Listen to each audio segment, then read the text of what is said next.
Jen, one other thing to mention for our viewers who might not be in D.C. Live look behind me this morning at the scene. We'll continue to see this camera move around. Angela was right on the Potomac River right there. These planes bank in very tight. There's so much restricted airspace here. And so as Angela was talking about, everything is very precise. So when we hear this press conference in about 20 minutes from now, I would suspect quite a bit of new information from overnight.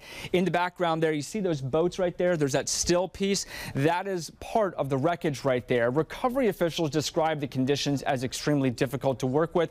From overnight with the dark, of course, the cold temperatures. There's chunks of pieces of ice in the Potomac, and crews continue to search right now for any wreckage and those folks who are on board the plane. They are looking through all the wreckage, both from the American Airlines jet and that Army helicopter. It was on a training flight at the time.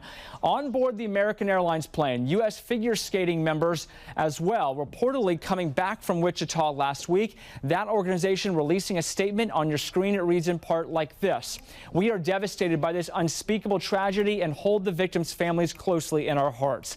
We will continue to monitor the situation and will release more information as it becomes available." And this is triggering a huge response federally and locally from the DHS, the Coast Guard, local emergency teams, and different counties and cities all across the D.C. area.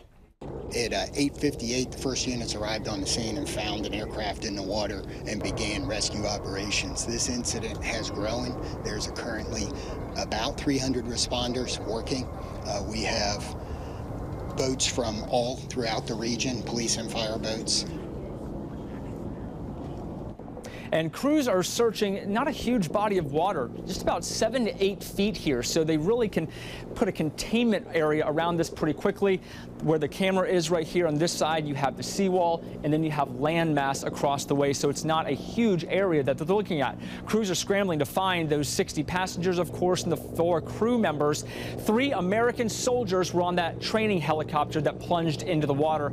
As for flights today, DCA and the FAA says the airport will reopen around 11 o'clock this morning. Halted flights late last night, all in and outbound, were shut down. Now we can expect to see the flight right now. This is flight radar. You can see the plane in the center of that map. It comes in. Flight 5342 approaches the runway from the south, right over that blue. That's the Potomac River, and then stops just a few feet from touching down, Jen.